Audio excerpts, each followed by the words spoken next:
سامعین کرام، قادیان کی دونوں مساجد مسجد اقصی اور مسجد مبارک میں حضور صلی اللہ علیہ وسلم کے 2 شاگرد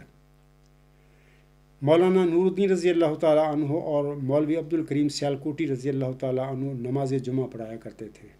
حضور صلی اللہ علیہ وسلم ساری زندگی وہ ان کے پیچھے ہی انہوں نے یہ پڑھتے رہے تھے نمازیں۔ غالباً خطبہ الہامیہ ایک عید الاضحیٰ جو حضور صلی اللہ علیہ وسلم نے اپنی زندگی میں پڑھائی تھی، کوئی اور ایک جمعہ ہوگا یا کوئی نماز ہوگی انہوں نے پڑھائی تھی اشد ضرورت کے وقت، یعنی جب کوئی بھی پڑھانے والا نماز نہیں ہے تو وہ امامت کرتے تھے، وگرنہ وہ مقتدی طور پر نمازیں پڑھتے تھے۔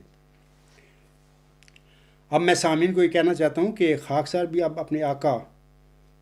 محمدی مریم حضرت مرزا غلام صاحب کی اس سنت میں حصہ لینے کے لیے آئندہ اپنے صاحب علم ساتھیوں میں سے باری باری کسی کو یہ موقع دے گا کہ وہ میری زندگی میں نماز جمعہ پڑھایا کریں۔ اب خاکسار کے خطبہ جمعہ کی بجائے alghulam.com پر ان کا خطبہ جمعہ ہی اپلوڈ ہوا کرے گا۔ میں تو اپنی جمعہ پڑھا کروں گا جس سے میں روٹین کے مطابق ترکیل میں پڑھتا ہوں، لیکن میرے جو جماعت ہوں گے ان کے خطبات جو ہوں گے وہ اپلوڈ نہیں ہوا کریں گے۔ اپلوڈ وہی خطبہ ہوا کرے گا